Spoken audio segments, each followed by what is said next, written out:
News rocked the baseball world just the other day about Shohei Ohtani and his torn UCL. This has a lot of implications with it. But does it help the Mariners at all that Shohei Ohtani is probably not going to be able to pitch in 2024?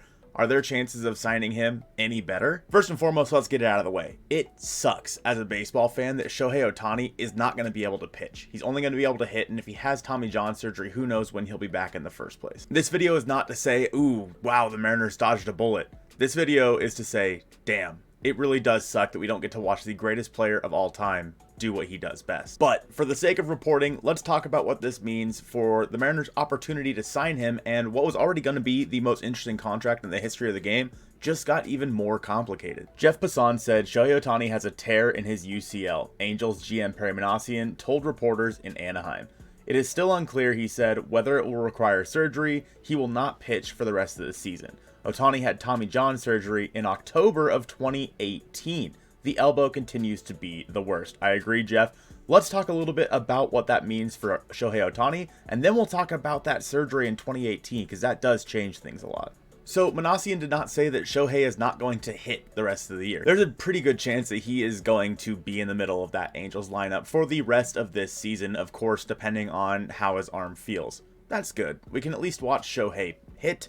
We're not going to be able to watch him pitch, however, and if he does get surgery again, if he gets that Tommy John surgery again, he's not going to pitch at all going into the 2024 season. Probably not until even maybe the middle of 2025. For a guy who's put up a 10-WAR season in 2023, going into what was planning to be the most interesting free agency period for one single player in the history of this game, a lot is about to change. You don't need me to tell you that Shohei Ohtani, the hitter, who is still an MVP caliber hitter, don't get me wrong, but just him as a hitter is not worth as much as him as both a hitter and a pitcher. But for the Mariners, it actually may play to their advantage that now it looks like Shohei Ohtani isn't going to cost as much as we all thought he would. After news broke, I tweeted that assuming Shohei gets Tommy John, there's a real chance now that he signs a one-year deal just as a hitter and then tests the open market the year after again as a two-way player. And we got some very interesting replies to this. One was from Lenjamin. He said, I see the Mariners tacking on an extra year solely because Ohtani may only be a DH next year. If they get him, he'd still be a game changer for them in 2024. Yeah, I don't disagree with that. But the one that's really interesting to me is Amon, and I'm sorry if I'm saying your name wrong. He said, I think you can offer him a long-term contract and have the pitching money available through inning bonuses. For me, Shohei Ohtani on an incentive-laden deal is exactly what you want out of him. You sign him as the hitter. You sign him as the guy that's going to hit probably 50 home runs in 2023, one of the most prolific DHs in all of baseball, but again, he is just a DH. Obviously, Ohtani in the middle of any lineup immediately upgrades that lineup, but you're probably looking at a $28 to $30 million deal for a DH only, instead of a $50 million deal for the two-way player of Shohei Ohtani.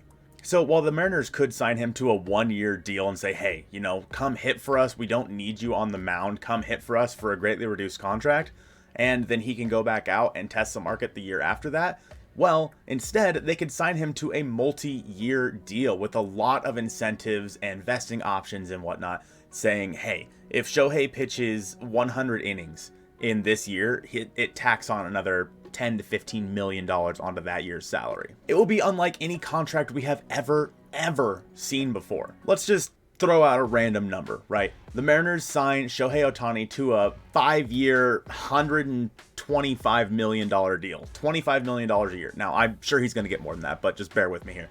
A 5-year, $125 million deal. However, they have an option at the end of it, a vesting option, where if in those 5 years, Shohei Ohtani pitches 750 innings in those 5 years, then he gets another 3-year extension at $50 million a year. Now I'm just throwing out numbers here, so please excuse me if some of it just sounds a little whack, but it makes sense to me. You have that vesting option where an extension, for example, when you look at Julio's contract, right, which we will break down in another video later on, depending on where he ends up in the MVP race this year. But Julio, if he wins X amount of MVPs or finishes in the top 5 in MVP voting X amount of times, his extension kicks in to where the Mariners would then have him for 14 years instead of 9 or whatever it was. That's one way the Mariners could do it, where at the end of that 5-year, $125 million contract, if he pitched X amount of innings, then he's locked into another 5-year, like $50 million a year contract at that point, which in the end, if he hits all of those incentives, it makes it a 10-year contract worth, I don't know, $500 million or something like that. That is one avenue that the Mariners could go. They could also go with, kind of like Amon was saying, with inning incentives. So if Shohei pitches 100 innings in 2025, so we're still going with that 5-year, $125 million deal. But if Shohei pitches 100 innings in 2025, plus, you know, obviously he already has his 25 million, then that tacks on another 15 million, so it makes him earn $40 million that year for being a two-way player instead of just the original 25 million that he was getting before. And of course, those can change throughout the years. Maybe in 2026 he needs to pitch 200 innings or something like that and he gets another 20 million. I'm not sure exactly what it would look like, because again, this contract would be easily the most interesting in all of baseball history. And the injury just adds another wrinkle to it. Now, the good news is again, Shohei has had Tommy John before, and we've seen him come back from it. So there's a good chance that even if Shohei does end up undergoing Tommy John surgery, we could see him back to being this player that he was in 2023 and 2022, again once he comes back. Shohei had that Tommy John surgery, his original one, in October of 2018. As you can see, he did not pitch in 2019 at all. Shohei was not around in 2019 as a pitcher, and in 2020 he only made 2 starts. He pitched 1.2 innings in 2020. Overall, Shohei basically missed 2 years on the mound. But in 2021, Shohei pitched 130 innings with a 3.18 ERA. He had an ERA plus of 141, struck out 156 batters in those 130 innings. Obviously, that was the year that Shohei Ohtani was the MVP. Even though he wasn't on the mound in 2019 and hardly at all in 2020, he still did play as a DH those years. In 106 games in 2019, Shohei at 286, 343, 505 with a 121 OPS plus, just 18 home runs. In 2020, he had 7 home runs in 44 games, obviously shortened season, 190, 291, 366 with a 79 OPS plus. But then, of course, his MVP year, he hit 257, 372, 592 with a 157 OPS plus, 46 home runs. Now, in my opinion, Shohei is well on his way to winning the MVP this year, even if he does not throw another pitch. This year, of course, he's hit 44 home runs with 91 RBI. He's hitting 304, 405, 664 with a 183 OPS plus. And on top of all that, he also has a 3.14 ERA in 132 innings with a 143 OPS plus. He's more than deserving of winning the Cy Young, MVP, whatever, the Triple Crown, whatever you need to give him this year, he deserves it. Of course, how well he's played, it looked like he was going to get an even bigger contract than originally expected.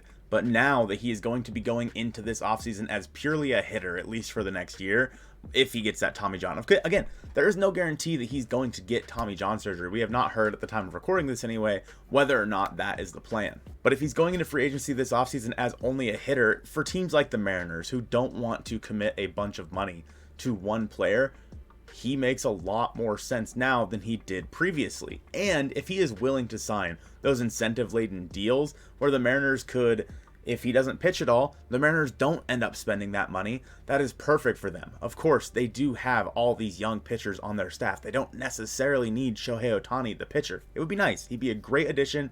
It would make it easier to trade some of these guys in your rotation, but it's not completely necessary. Shohei Ohtani, the hitter, however, would be the greatest addition I think you could ever make to this team. And if Shohei wants to take a 1-year prove-it deal as a hitter and recover from Tommy John surgery, why not take it with the Mariners? The Mariners could give him a 1 year, like a $30 million deal or something. I don't care how much you give him for 1 year. It's 1 year. It does not matter. Slot Shohei Ohtani, the DH, in the middle of that lineup for you, and boom, you have a World Series contending team. And again, maybe you could throw option years on the end of that. It all depends on what Shohei would want. But I think the Mariners are in a better position now to sign Shohei Ohtani than they were just a few days ago. Of course, there is still the matter of 2023 and the playoffs for the Mariners this year, and they're getting some key players back. I talked about that in this video on the screen now. I want you guys to check that one out. Appreciate you guys watching this one, and go Mariners.